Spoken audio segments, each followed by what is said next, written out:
आज की शाम आईसीसी मेंस टी20 वर्ल्ड कप के सुपर 8 चरण का दूसरा मुकाबला क्रिकेट प्रेमियों के लिए किसी रोमांचक कहानी से कम नहीं था, जहां आमने सामने थी दो दिग्गज टीमें, इंडिया नेशनल क्रिकेट टीम और south Africa national cricket team. यह सिर्फ एक मैच नहीं था, बल्कि प्रेशर, रणनीति और साहस की परीक्षा थी। टॉस साउथ अफ्रीका के कप्तान एडन मार्करम ने जीता और बिना हिचकिचाए पहले बल्लेबाजी करने का फैसला किया। और सच कहें तो ऐसे हाई वोल्टेज प्रेशर मैच में पहले बैटिंग करना ही समझदारी होती है।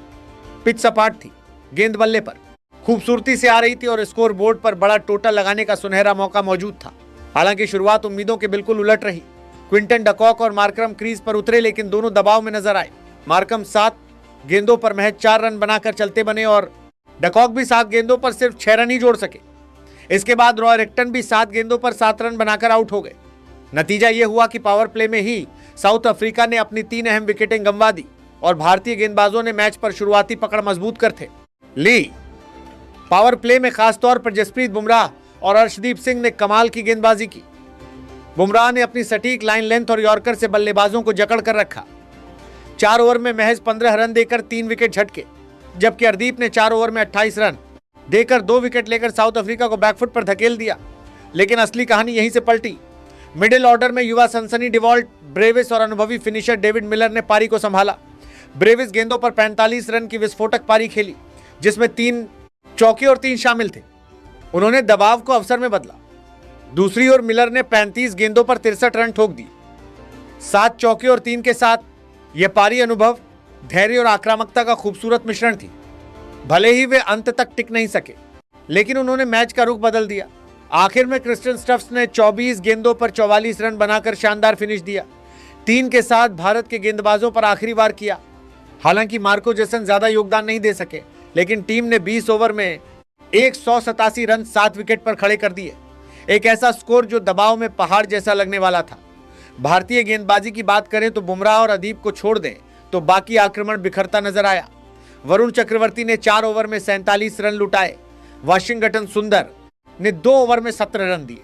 हार्दिक पांड्या 4 ओवर में 45 रन देकर महंगे साबित हुए और शिवम दुबे ने 2 ओवर में 32 रन खर्च किए। यही वो ओवर थे जहां मैच भारत की पकड़ से फिसलता गया। 187 रन के लक्ष्य का पीछा करने उतरी भारतीय टीम की शुरुआत भी डगमगा गई। फॉर्म में चल रहे ईशान किशन इस बड़े मुकाबले में खाता भी नहीं खोल सके और पहले ही ओवर में आउट हो गए। अभिषेक शर्मा ने इस वर्ल्ड कप में अपना खाता जरूर खोला, लेकिन 15 रन बनाकर पवेलियन लौट गए। तिलक वर्मा भी ज्यादा देर नहीं टिक सके।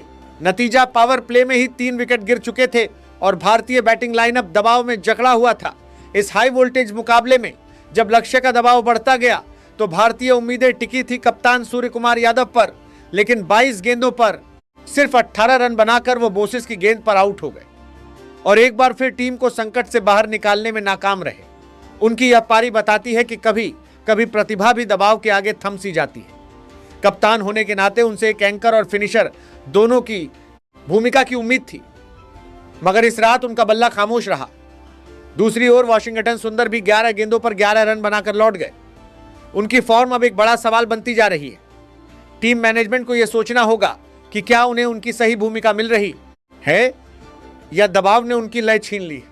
जहां भारतीय बल्लेबाजी लड़खड़ाई, वहीं south Africa national cricket team के गेंदबाजों ने अनुशासन, आक्रामकता और आत्मविश्वास का अद्भुत मिश्रण पेश किया।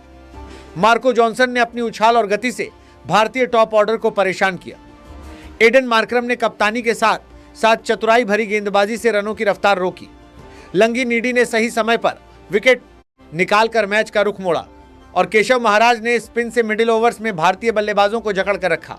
सबसे असरदार साबित हुए जनरल क्वेजी कार्बन बोसिच, जिन्होंने निर्णायक झटके देकर भारत की मजबूत मानी जाने वाली बल्लेबाजी को तहस नहस कर दिया।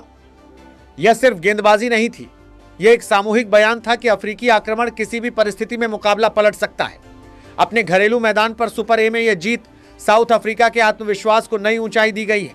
वहीं इंडिया नेशनल क्रिकेट टीम के लिए अब राह बेहद कठिन हो चुकी है। आगे आने वाले 2 मुकाबले उनके लिए करो या मरो जैसे होंगे। अगर सेमीफाइनल का सपना जिंदा रखना है तो हर हाल में जीत दर्ज करनी होगी। इस हार ने भारतीय खेमे को आईना दिखाया है